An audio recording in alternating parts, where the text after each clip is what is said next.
Selamat pagi, Dewan Juri yang terhormat. Saya Cynthia Nurwibowo sebagai pembicara ketiga. Izinkan saya untuk memberi sanggahan kepada tim pemerintah, yakni tentang menitik beratkan kepada kemiskinan. Namun, seperti yang kita ketahui bahwa rasisme ataupun diskriminasi telah terjadi menahun, bahkan berabad-abad pada setiap belahan negara yang ada, sehingga ini menjadi momok dan juga menjadi maka dari itu musik ini dapat muncul hari ini, dan maka dari itu kami sebagai tim oposisi ingin menggalakkan gerakan sosial pada identitas ini untuk membentuk suatu masyarakat yang lebih sehat, masyarakat yang lebih dapat memiliki empati dan juga saling menghargai satu sama lain, sehingga mereka dapat bahu membahu untuk saling membantu dalam perekonomian. Kemudian gerakan sosial merupakan upaya suatu komunitas ataupun masyarakat karena menginginkan suatu perubahan dari suatu kebijakan dari pemerintah yang rancu. Maka dari itu hal ini kenapa masyarakat turun langsung seperti demonstrasi, mengadakan petisi, kemudian adu argumentasi. Mengapa? Karena dari pemerintah sendiri juga kurang memiliki peranan dalam mengatasi masalah hal ini. Maka masyarakat pun harus terjun langsung untuk menghentikan atau menyelesaikan masalah diskriminasi maupun rasisme yang ada di belahan dunia. Kemudian tujuan kami untuk menggalakkan gerakan sosial ini yakni untuk memberikan solusi kepada masyarakat, juga kepada pemerintah akan rasisme yang terjadi di seluruh dunia, sehingga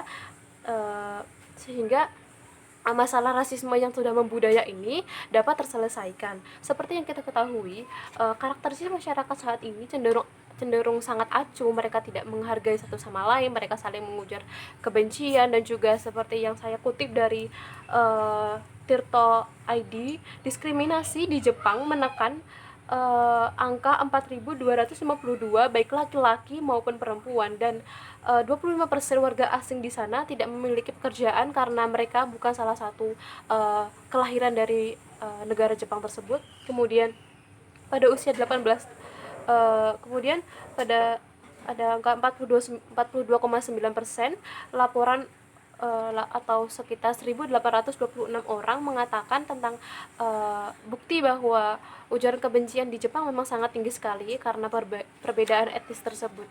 Maka dapat kita ketahui bahwa bagaimana ekonomi suatu negara dapat bangkit atau kemiskinan dapat terselesaikan apabila masyarakat sendiri saja masih saling mengujar kebencian, saling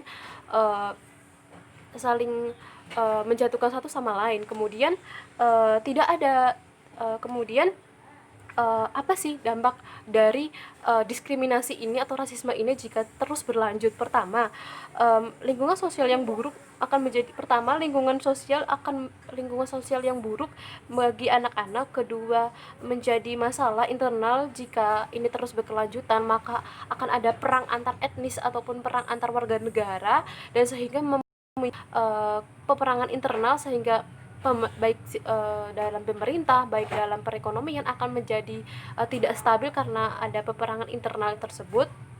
Kemudian